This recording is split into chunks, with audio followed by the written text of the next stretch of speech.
Okay, so I think we'll get started. Good afternoon, everyone. Good morning for some of you as well. And welcome to today's webinar, Why the Roof Hasn't Caved In, presented by Sightline's Vice President, Jim Kademas. My name is Eric Nolan. I'm the Senior Marketing Manager at Sightline, and I'd like to thank you all for joining us today. I'll be moderating today's session as we delve deeper into our recently released Why the Roof Hasn't Caved In article, by further drilling down into the 4 key factors and providing some examples for how campuses across the country are not only preventing breakdowns, but also devising strategies for action on campus by making the facilities challenges they face much more manageable. Now, before we get started, let's quickly review today's agenda. First is a review of national trends from our database of over 400 institutions across the country, totaling roughly 1.5 billion gross square feet. Then we'll discuss what those trends mean for the state of facilities. So for everyone on the call today, you will be receiving a high-level sneak peek at our upcoming State of Facilities annual report, which will be released later this year.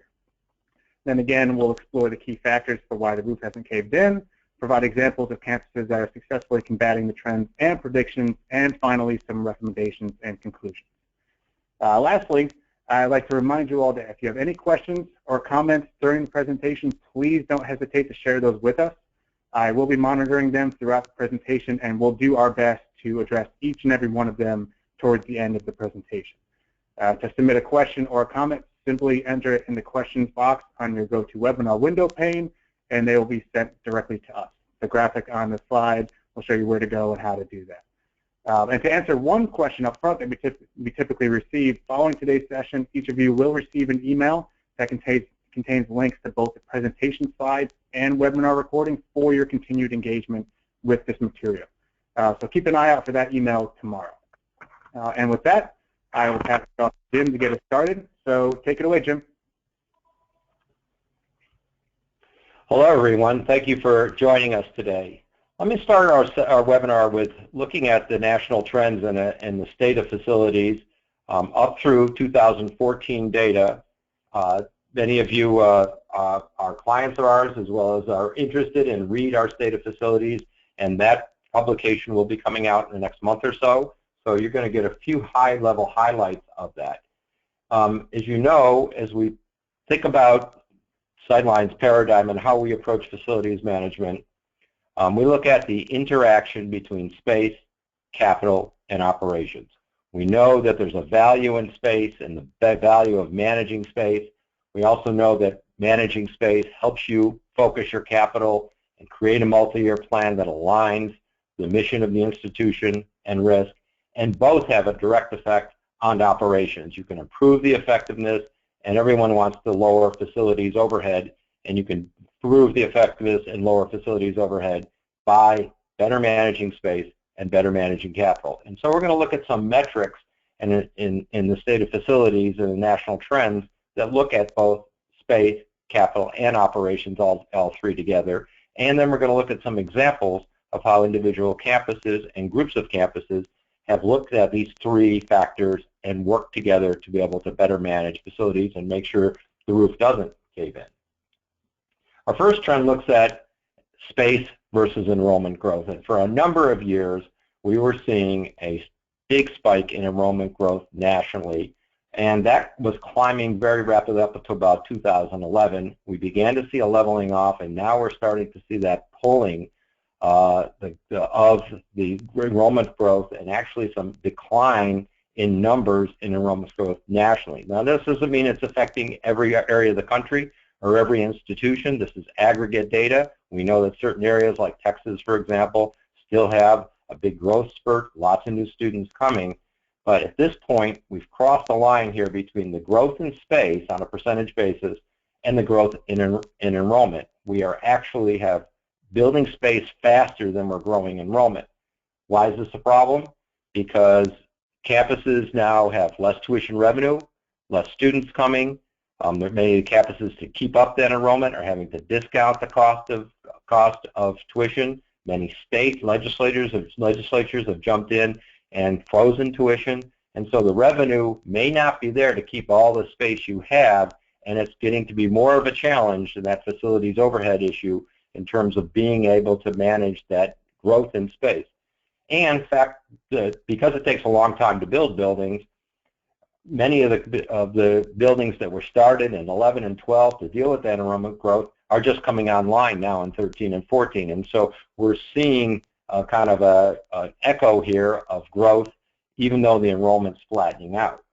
Now, when we look at this by type of institution across the country, we're seeing that there's a big difference between institutions.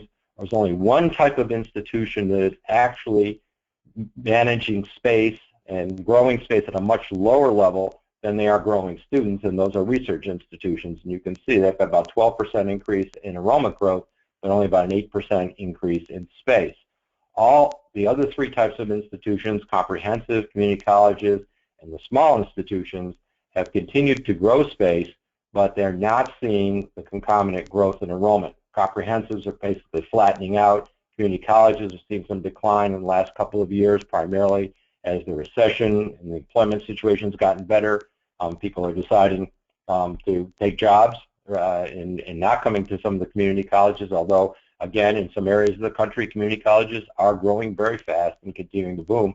And the ones we worry about the most are our smaller institutions. These are institutions with less than 3,000 students, where the growth has either stopped or beginning to really come to a halt, yet they've added a lot of space to try to attract students, be more competitive, and for them, the growth space versus enrollment equation is beginning to get out of balance.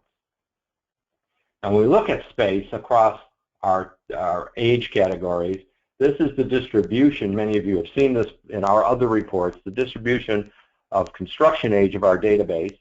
You can see the pre-war era, moderate amount of space being built, and then that huge boom in what we call the post-war and modern era, 40% of all space built during a 20-year period, 1955 to 1975, and you know that many of those buildings are not in very good condition right now. They weren't built very well. They weren't built to last. They were built fast to deal with the baby boom generation, coming to first generation baby boomers coming to college, and many of those buildings are past due in terms of needing renovation.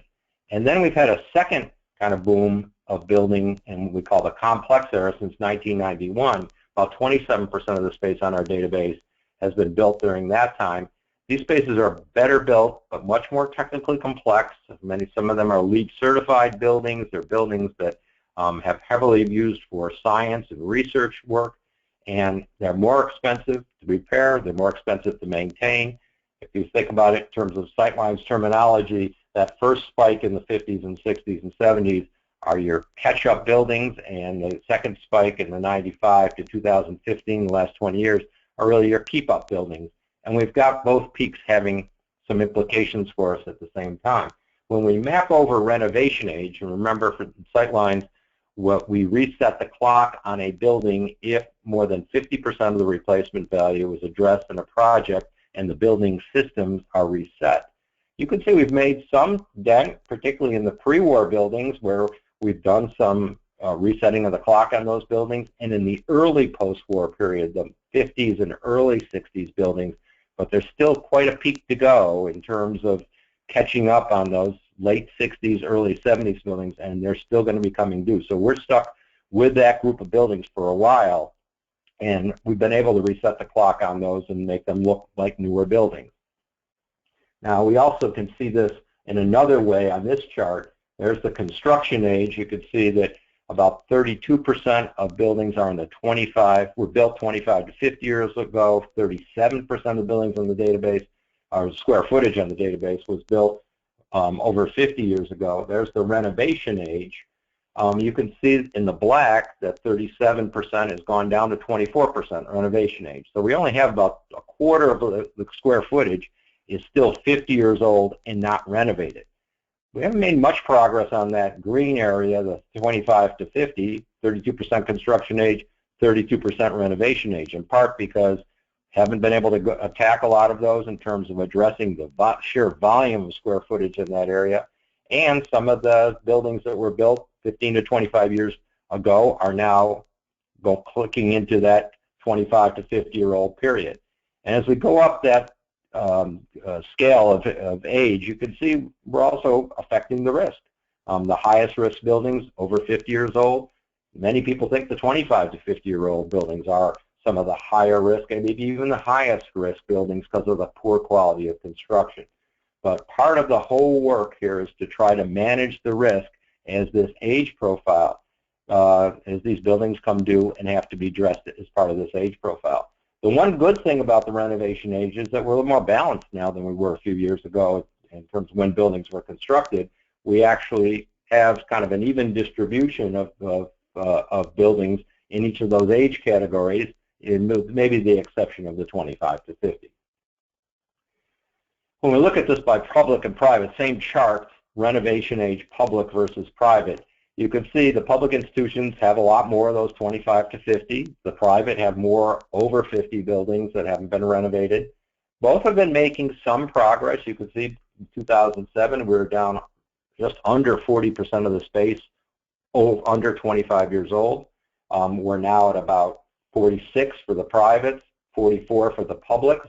Not quite to where we'd like to be, which would be at least 50-50, under 25 and over 25. But some progress, but both groups have their challenges, maybe just a little bit different way of looking at them. When we look at capital investment that's been applied to try to reset the clock, we've been saying for a number of years in these webinars and our reports that 2009 was our peak year, and that was true until this year. We finally have caught up. We finally have caught up with the recession, pre-recession peak. Came back from 2010 slowly but surely year by year. What's interesting is that not only have we come back, but we've come back in a different way. Take a look at the funding mix. That dark blue is the annual institutional capital. This is capital dollars that we can find in the budget of the campus. It's not borrowed money or bonded money. It's budgeted capital investment. And you can see we're up to $1.77 per square foot. We were back in 2000, and even in 2009 at our peak funding, it was $1.27. So 50 cents a square foot increase, which is a significant increase. We're actually borrowing a little bit less money when that, or one-time capital mainly is bonded money, as well as in case of public institutions, state funding. And we're actually doing less of that now than we did back in 2009, 360 versus 386. So the trend is for people to do more on their own, not wait to go out and borrow money, not wait to get the state to come and help out on a project, but actually to invest regularly, particularly in dealing with some of the life cycles that are coming due in this older space. When we look at this by public and private, though, we see a little bit different picture. The public institutions actually recovered a little faster than the private institutions in the capital side from 2009. They had a big dip in 10, but came back in 11, 12, and 13. We saw another dip in 14. We think this is in part just the financial stress that a lot of public institutions are under, the state's not willing to finance as high a level, and the institutions struggling with both fixed tuitions, competing for students, and just finding the resources to invest in capital, and now we're back below 2009 levels again. The private institutions were kind of coming back steadily, and then have had a big jump in 2014. Could be an anomaly in the data, but I think the trend clearly for them is annual institutional capital. It's gone from $1.59 back in 2007 to $2.82 in 2014. And while we're still getting a significant amount of one-time capital there, the growth in that annual capital has been significant. The other thing I want to point out here is that we have some of the largest gaps between public and private funding right now than we've ever had. You have to kind of go back to 2007 to see the same level of gap. Almost $3, actually a little bit more than $3 a square foot. That's a significant amount of money. Remember, our database is about 60% public square footage, 40% private. So we're seeing a pretty good balance in terms of the number of institutions that are covered here, and to have private institutions spending $3 more a square foot is significant, especially the public institutions having so much of that 25 to 50-year-old space that needs to be renovated.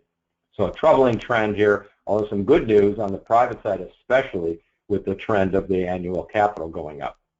Remember, we preach stewardship and annual investment, and I think they've been able to execute that. You could expect that with these kind of numbers, aging space, capital struggles, backlog is growing, and it does continue to grow, particularly on the public side. We're approaching $100 a square foot, which many experts in the facilities business think is a level that makes it very difficult to be proactive in terms of being able to manage facilities. And in fact, you're starting to fall behind, have a lot of emergency calls, having difficulty addressing some of the building systems that come due. The private side is up around $85 a square foot. It's still significant. They're kind of back where in 2014, where the public was in 2007. And what may surprise some of you is that public-private average, despite robust spending, continues to go up. I mean, there's just so much space. They just cannot, that needs renovation, that the backlogs keep growing. This is that competition between that catch-up 60s and 70s buildings and the keep-up 90s and 2000s buildings, and they're can just continue to come due. It's kind of a relentless struggle to make sure that we try to keep up as well as catch up. And so despite some significant funding on the private side, we are still seeing that backlog grow. Not as fast, but it is growing. The operating budget really doesn't provide much help here. You can see there is some good news here because we were very, very flat from around 2009 to 2012, almost no movement on the operating budget side, pennies per square foot. We're starting to see some comeback now in the operating budget. Daily service budgets are going up to $449. Planned maintenance budgets are also going up, which I think is a good news situation. We're not sure what's happening in the daily service budgets. Is it just that people weren't giving salary increases, or there was health care costs to cover, and the operating budgets have to increase to cover it? We're certainly not seeing growth in staffing. In fact, we're actually seeing some reduction in maintenance and custodial staff. So it just may be a cost factor here, or it may be that institutions are actually having to spend more because more is breaking. That backlog is getting significant. But we are seeing some comeback, but not a huge amount of relief here from the standpoint of an operating budget. So when we look at all these trends together, what does it tell us? Well, the aging campus, driven by the need to renovate or replace the 60s and 70s buildings, and many of which were poorly constructed. You've got them on your campus, the brick, flat roof buildings, casement windows, pneumatic controls, buildings that really are causing you the biggest problems and headaches right now, and that many of you wish weren't there, or you could replace them. To the add to the problem, many campuses have added new square footage to address increasing enrollment that's either leveled off or could even be in decline, and so you've got new space as well as old space to take care of. The demand for catch-up and keep-up is much higher than the availability of capital funding. There's just too much to do, too many peaks in that chart that I showed earlier in terms of when buildings were built and what's been able to be renovated. We would need a significant amount of additional capital funding to deal with both. And so backlogs continue to grow, despite the fact that capital funding is relatively back to pre-recession levels. And flat operating budgets haven't provided relief to the backlog problem. So with all this bad news data and these trends, why aren't we seeing more building failures and major facility problems? Why isn't the roof caving in, which is the name of this webinar? And those of you who've been in the facilities business for a number of years might remember back in the 1980s, Rick Biedenweg, who was the founder of the capital renewal prediction model that Sightlines uses now, wrote an article and said before the roof caves in, we should be doing these things because so much is coming due. He predicted this era of all of these buildings coming due that were built in the 60s and 70s and warns people, get ready, begin to prepare for this, or the roof will cave in. But it really hasn't happened. His prediction hasn't become a reality. Certainly there are some cases where we've seen building failures. Certainly there are some cases where buildings had to be closed because they're unsafe. But by and large, college campuses still continue to survive and operate And so why? What's the answer to that question of why the roof hasn't caved in and why the predictions haven't become a reality? And so we've identified 4 areas in our paper, and today I'm going to try to show you some examples of how people have implemented some of these strategies to basically manage the risk. And that's really what people are doing. People are managing risk. They're doing it by having better data to identify and manage the most critical repair risks for campuses. Second, they're doing it by really understanding that systems tend to outperform their statistical target, that a lot of condition assessments will give you a big number and an upfront number that says you've got to be able to attack this in the next 1 to 3 years, gives you a big number about that, what's broken and what needs to be fixed in terms of your backlog. But people are finding that there may be lower cost ways to go and attack those systems by individual repairs, by extending the life cycles, and so you've bought some extra service time from that HVA system or from those boilers or from that infrastructure. You just bought more time, not done as much classroom renewal as you would like to do, but you've actually been able to buy time and extend life cycles. Third, you've understood, a lot of people understand that it's not like dealing with college campus, not like dealing with their house, where it's just one structure, and if things start happening and going wrong and built-in systems start failing and the roof starts leaking, you've got to fix it. You've got lots of buildings on your campuses, and so thinking about them as a collection of buildings, and that risk is diversified over that portfolio, and some buildings require a lot of attention, some buildings don't require so much attention, and so managing this as a portfolio or collection of buildings is a strategy that we're seeing people use to manage risk. And then finally, we've talked a lot in the past about functional obsolescence of space. That is, space will be replaced before it wears out because of programmatic needs and the mission of the institution changes, and so you change that space. A lot of cases, that functional obsolescence brings outside resources, departmental money, grant money, gift money even. And so money comes into the institution to deal with the space, but it doesn't necessarily come in to deal with the envelope and the mechanical systems. And so we're looking at ways of thinking about space differently in different funding sources, and I'll show you a couple of examples about that in a couple minutes. So I'm going to transition now to some examples and show you a number of examples in each of these areas, starting with better data to identify and manage the most critical repair risks of campuses. So the first example comes from a state system. This is a system of 14 campuses across an entire state. And you can see that back in the early 2000s, they decided that their mix of space was untenable for the future. That in fact, they could not keep that 25 to 50-year-old space or let it become over 50 space. They had to attack it. And so they did. They've set up a number of policies, a number of strategies to change the profile of that space, either by renovating it and making it a priority for renovation within the state, or a strategy called renovation through replacement. They basically said, we'll renovate the space by replacing it. Knock it down, build a new building that is better, more functional, more modern, able to deal with the current needs of students and faculty. Some cases, these are a lot of small buildings. They knocked down 2 or 3 buildings, built a new one in its place.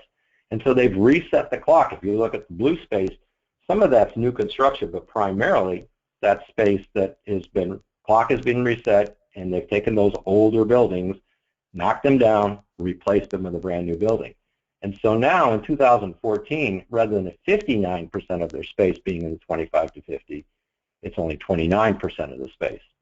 And keep an eye on the black, the over 50 space. They didn't do it by just allowing these 25 to 50-year-old buildings to become older and just say, well, they're now over 50 and we'll deal with them later.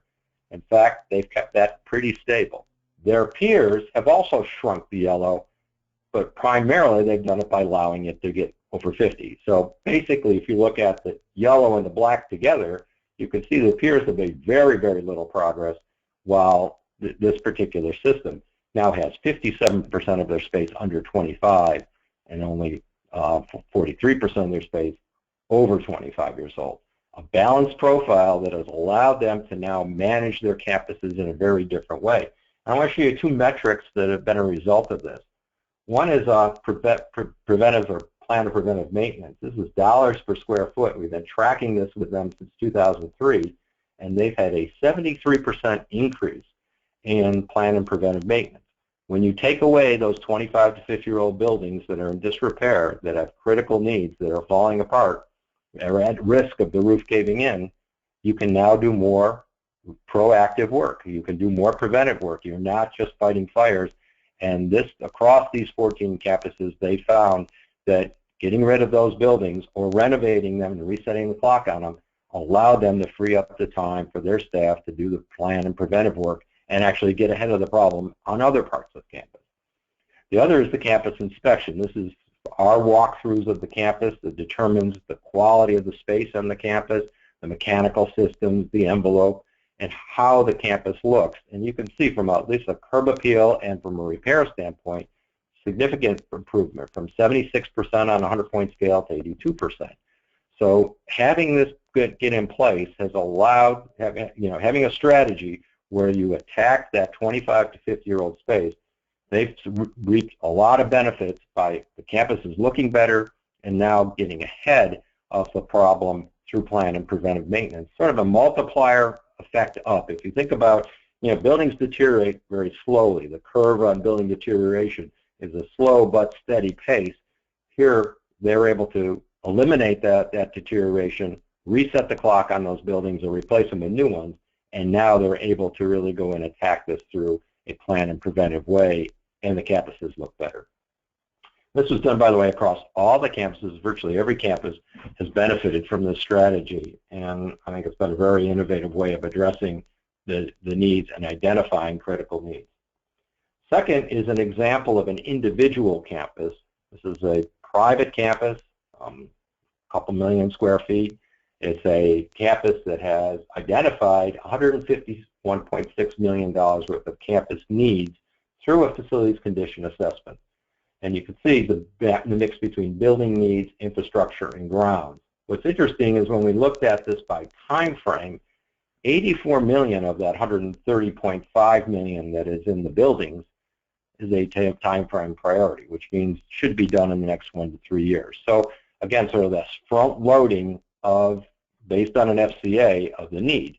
These needs need to be addressed right now, and these buildings are in some trouble. But we asked, as we went around campus and inspected this campus, you didn't get that feel. You didn't get that feel that they were in such immediate jeopardy. And so we did an analysis with them that basically looked at 5 categories. Reliability, that is, what projects on that project list really were issues of imminent failure. That is, it could compromise the system or potentially interrupt program of use of space. How much of this was actual safety code that was not in conformance with current codes and potentially could affect the safety of the occupants of the building? How much was really preservation of the buildings, the assets, the integrity of the building systems, the structure, or campus infrastructure? How much were projects that really, if you did them, were going to result in operating savings, or such as utility projects, for example? And how much was program improvement, that is, needed to improve the functionality of space for academic, student life, athletic, or residential life needs, and kind of ways of making program better. We found that only 7% of that total 151 or 152 million was reliability. Another 9% safety code. So 16% of that $150 million was really what was critical, probably somewhere around $20 million, that really was potentially either going to affect the safety of the occupants or the reliability of the buildings. It gives you a little bit different picture than 151 million. We also asked ourselves, well, how does this compare to other campuses where we've done similar analysis through our building portfolio process? And you can see they were a little bit better off, but other campuses were running about 8% on reliability, 11% on safety code. And so you see that about 48 to 50% or so is asset preservation. These are kind of life cycle needs that are coming due in terms of building systems, roofs, envelope work that needs to be done.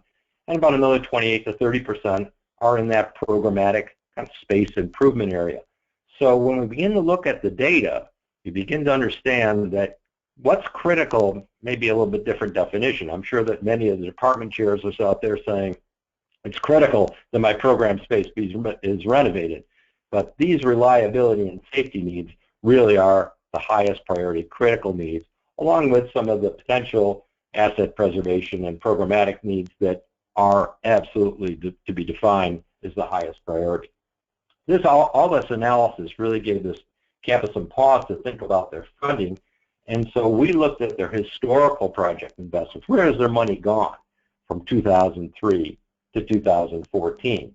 Is it gone? And found that 39% was for space improvement. It was renovations of classrooms, renovations of labs, carpeting, painting, interior design work.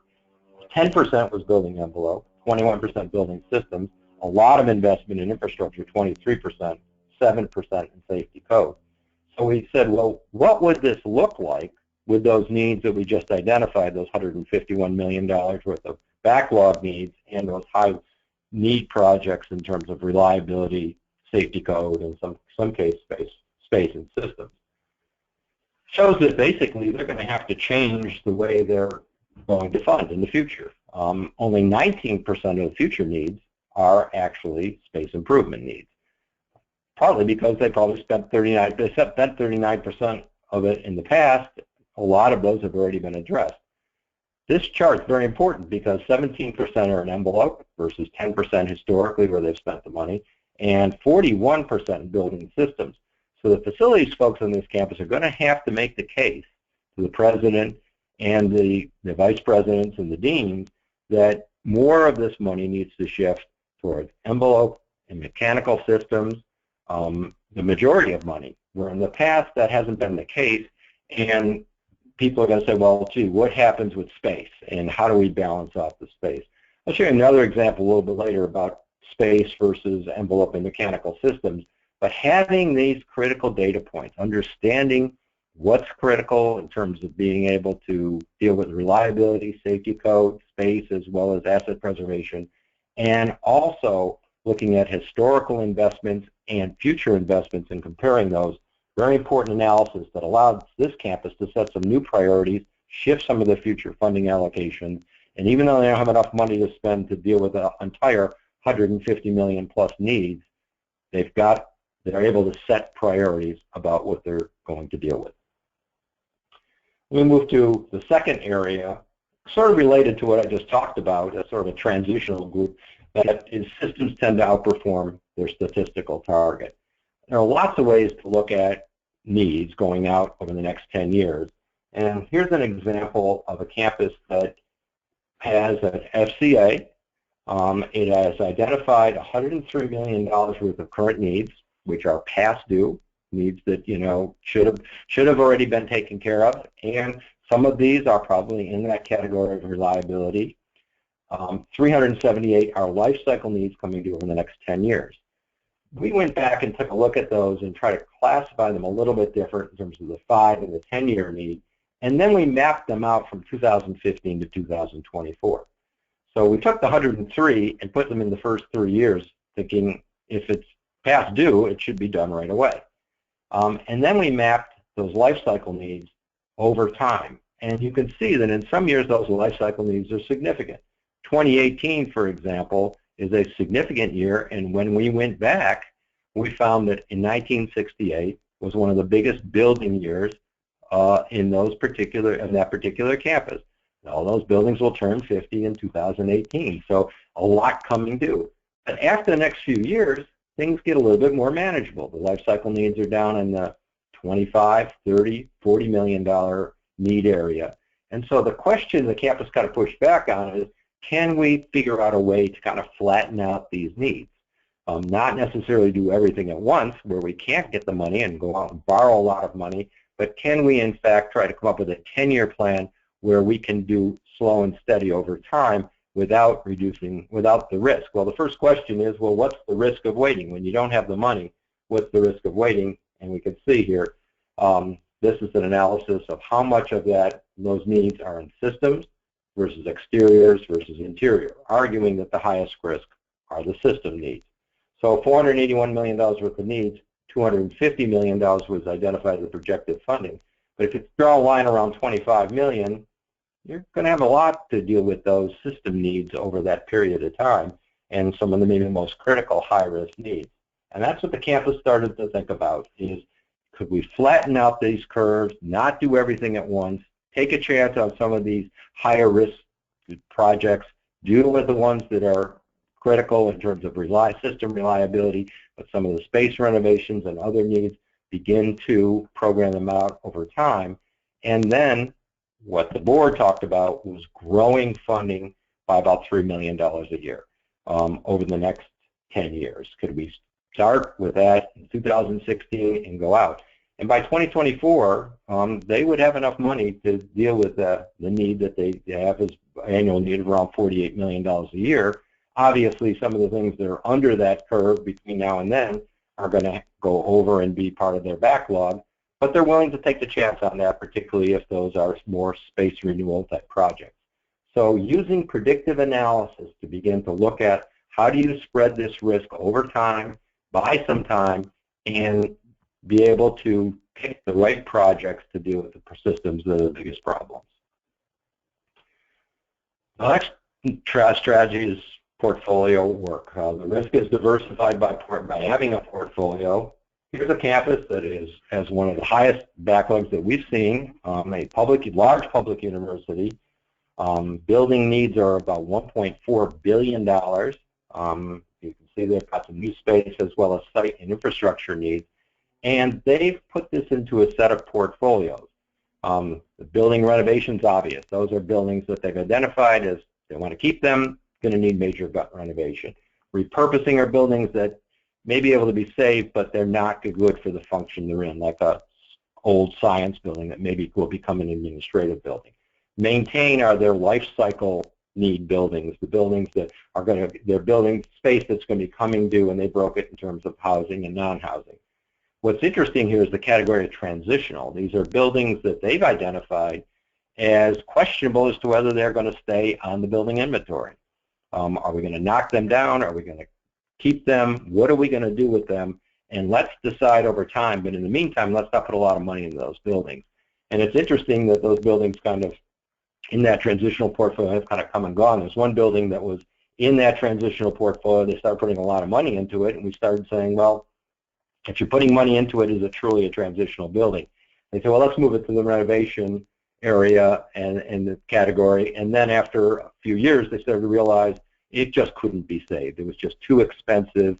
We were able to run some analysis of the space and what's the cost of renovating it versus knocking it down, building new. So it's back in that transitional portfolio, and there's plans to eliminate that building.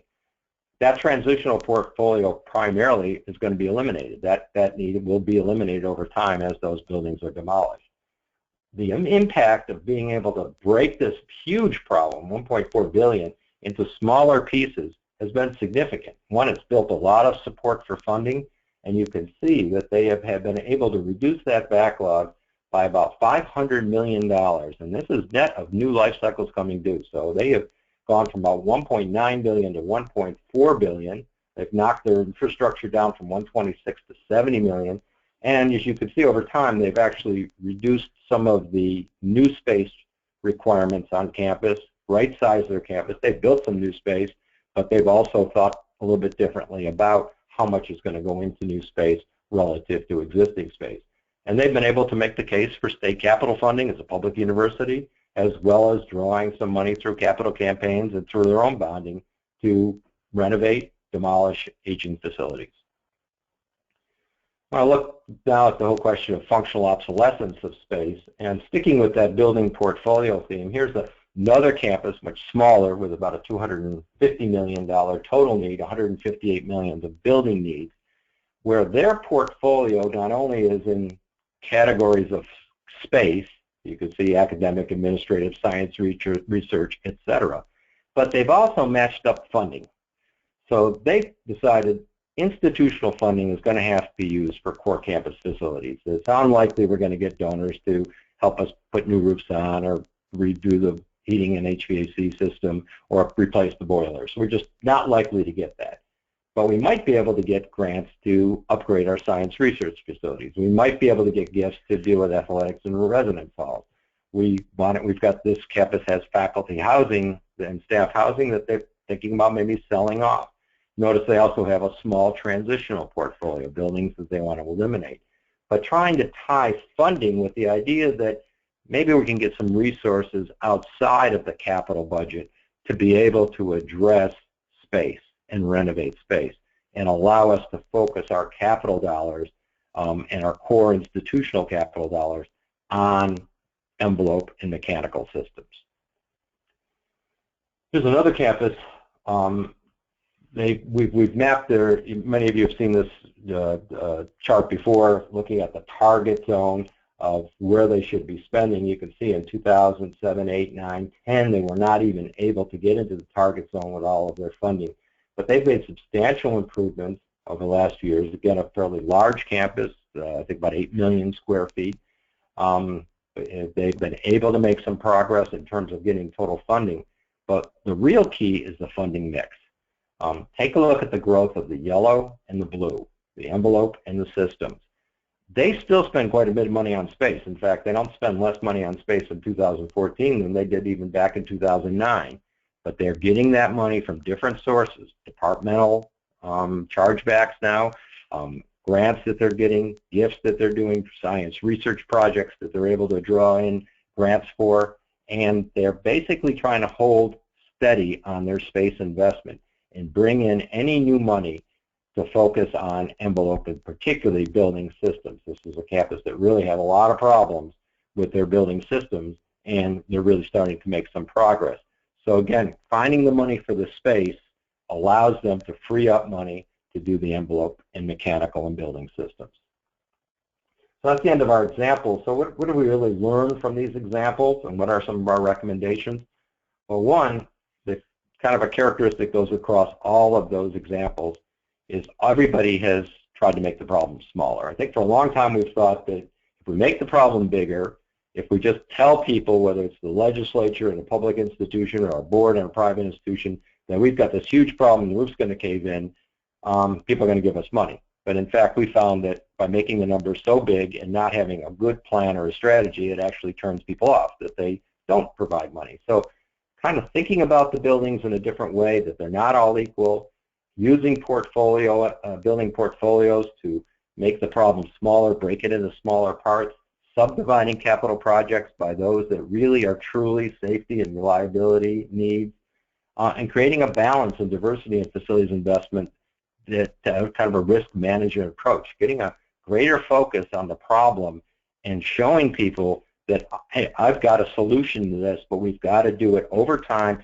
and we've got to do it in smaller pieces and not just throwing a big number in front of people and say, help me out, because that's not what we've seen. With the campuses that are making progress are really focusing on making the problem smaller. Second thing we see from these examples is time's on our side.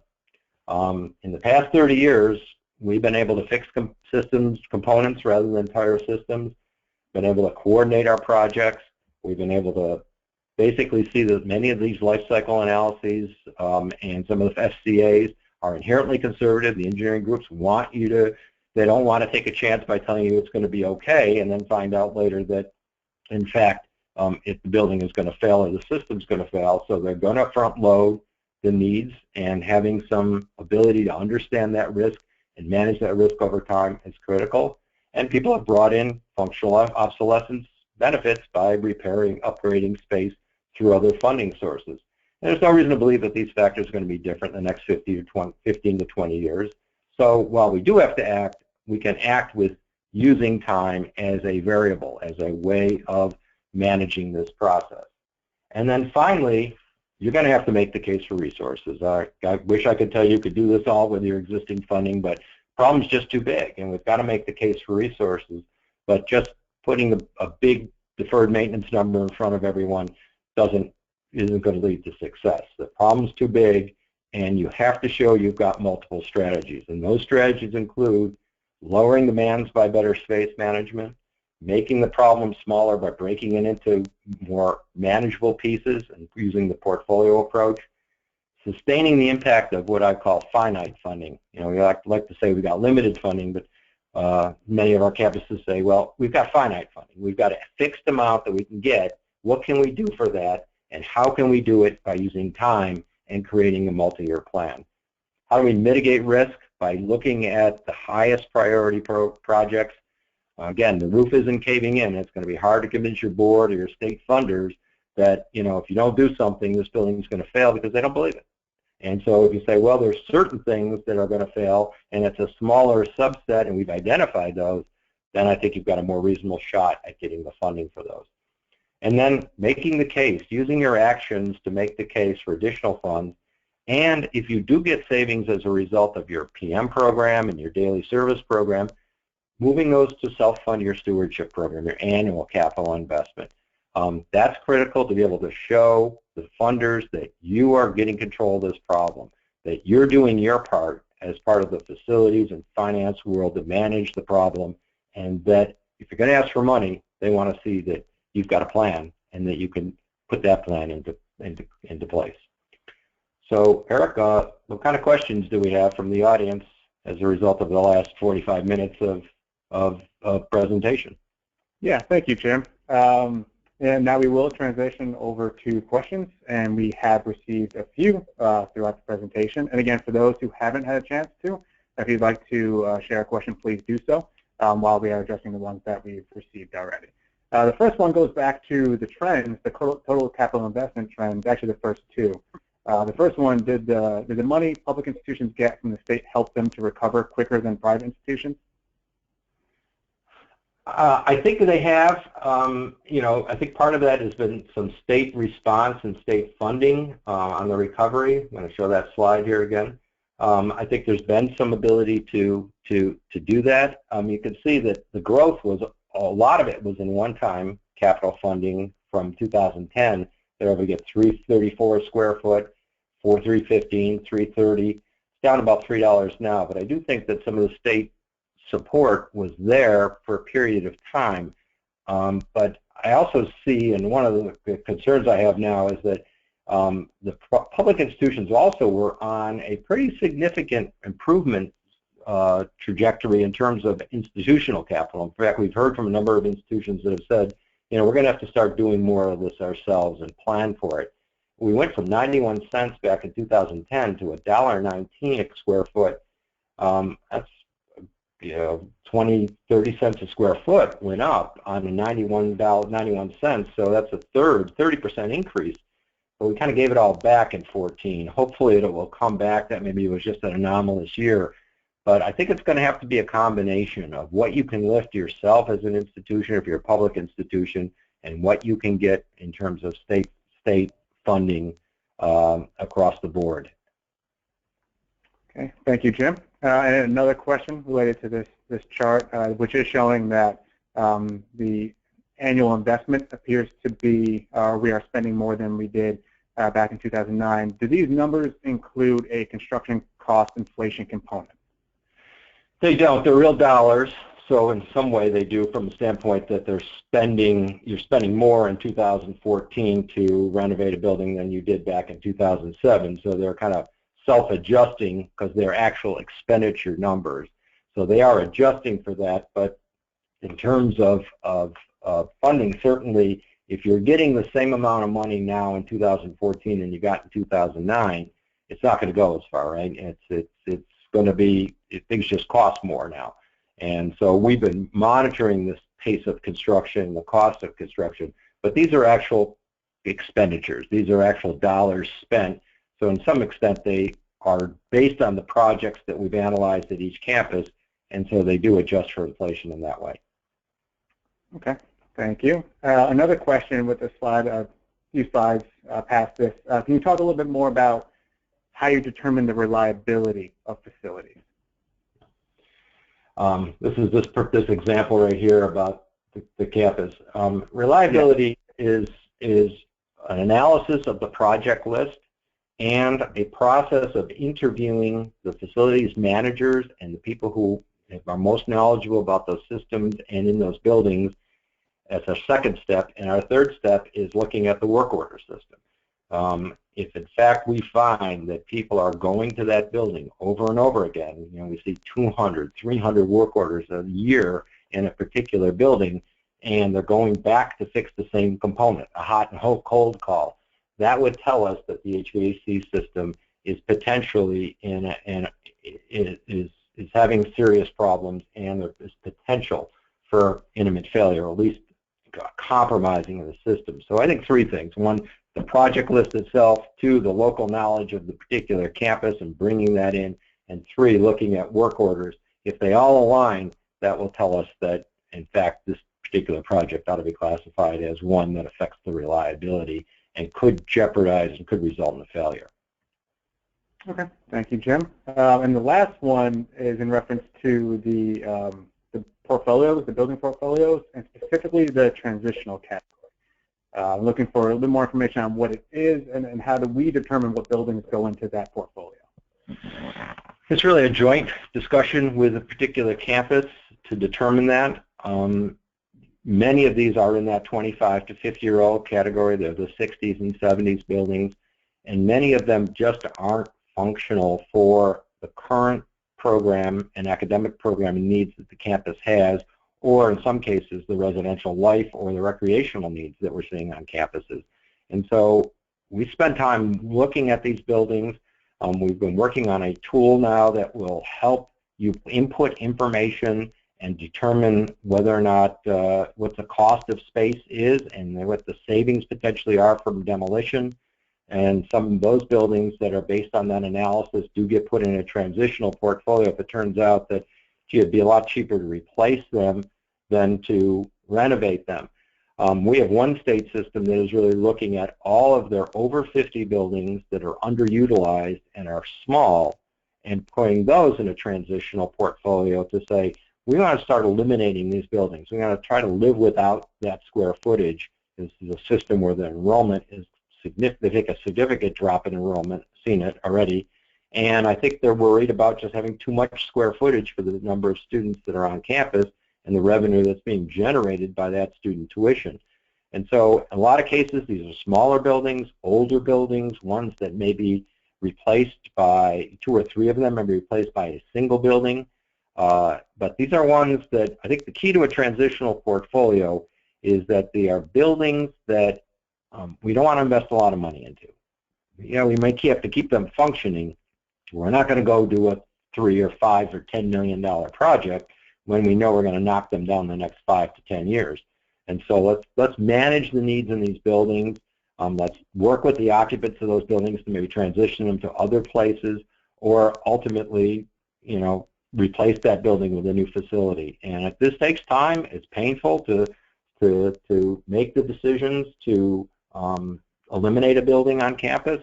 Just about every building we see that is slated for elimination, somebody on campus says, gee, I'll move there. I'll find the money to fix it up. But in some cases, these just aren't functional. I think the ones that we see in the transitional portfolio the most are science research buildings that are built in the 50s and 60s that just can't function as a modern-day science research facility. Also dormitories that don't have modern technology, are not meeting the current needs. Those are 2 of the main ones we see in these transitional portfolios. People say you're just going to move away from them, in addition to some of the smaller buildings that aren't utilized a lot on campus. Okay, thanks, Jim. A few more questions. One came in from somebody who's looking for some ammunition for more funding. The question is, are there any studies or examples showing the institutional benefit of effective space upgrades, repairs, or renovations? Benefits such as increased enrollment, better retention, higher student satisfaction, things like that. Well, certainly the one example I showed you from the system showed that the campus inspection was better. The ability to do plan and preventive work is better, so making the case that we're going to get some savings on the operating side. Our space metrics against growth doesn't always show, and one of the things we're watching very closely is for these smaller institutions that have grown a lot of space, but they're not growing students as fast as they did at one point in time. Have they overbuilt? Have they, taken a chance here that says, we're going to attract more students if we have a new science facility, if we have better dorms, if we have better recreational facilities, and in fact, is that working? And I think some of these metrics do call that into question. So I think, to me, the way to make the case for funding is really focusing on some of those things we talked about right at the end, which is showing that you've got multiple strategies. You're managing the space, you're making the problem smaller, you're making it more manageable, you're going to do this over time, you're able to mitigate risk and protect funders from, the roof caving in, as we say. And so I think it's a multiple strategy, but people who are using these strategies are very effective. Almost every example I've shown you is an example where additional funding has come the way of the institution as a result of doing this analysis. Okay, next question. Can you discuss staffing needs pertaining to deferred maintenance? Yeah, the issue of staffing, one, I think we're finding that daily service staffing, particularly maintenance staffing, is a very effective way of keeping up a campus, but not very effective in catching up. In some cases, you can use that O&M budget to catch up, but it's very, very limited.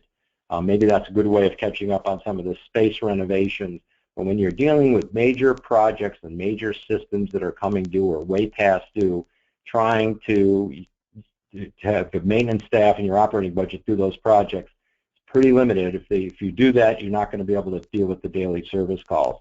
And so I think you're going to have to get capital funding to be able to deal with the deferred maintenance problem. But I think the hope you can hold out is if you get the capital funding, then you're going to be able to manage the campus with either the same or less people than you have now and do it in a much more proactive way. So I think you got to think about those things working together, both capital and operating budgets. Thank you, Jim. Last question that's been submitted so far. What is a potential solution for facilities or for historical buildings or sites which cannot be, by law, destroyed? That's a great question. One of the systems that I mentioned earlier that was focusing on eliminating the small over 50 buildings identified about 500,000 square feet of building space that fit that category, but about half of it was historical in nature, and therefore they could not eliminate it, could not demolish it. They had to renovate it. And so it became a question of setting priorities on those buildings and what their use was going to be. And so many of those buildings were repurposed so that they could wait to get renovated. You're not going to be able to get rid of historical buildings. We know that. In many of your towns, the requirement, and cities, the requirements are there to keep those buildings. And we've seen some great renovations that have occurred of historical buildings to really make them look great. So I think you've got to just think about your historical buildings, doing them over time, and in some cases, raising the question: is this truly a historical building, and is it one that is going to ever be able to function as a more modern-day building for the current use? And so, thinking about the possibility of repurposing those buildings for uses that are going to fit the facility that you have. Okay, perfect. Thank you, Jim. That's all the questions that we have right now. So while we wait for more questions to come in, and before we close out the presentation, Jim, if you can go to the very last slide.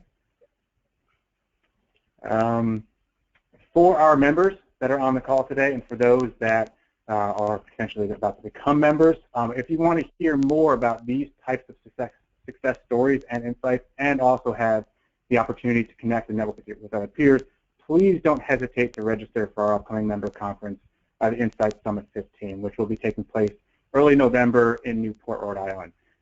As mentioned previously, our State of Facilities report will be released later this year, and that will actually occur at the Insight Summit.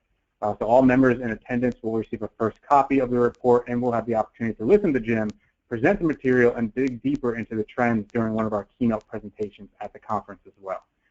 Essentially, this is not your typical facilities conference. It's really an extension of your membership. So it's not only designed to provide insights and peer collaboration, it's designed to help you walk away with an action plan for your campus that Sightlines can support and guide you through during the annual renewal process going forward.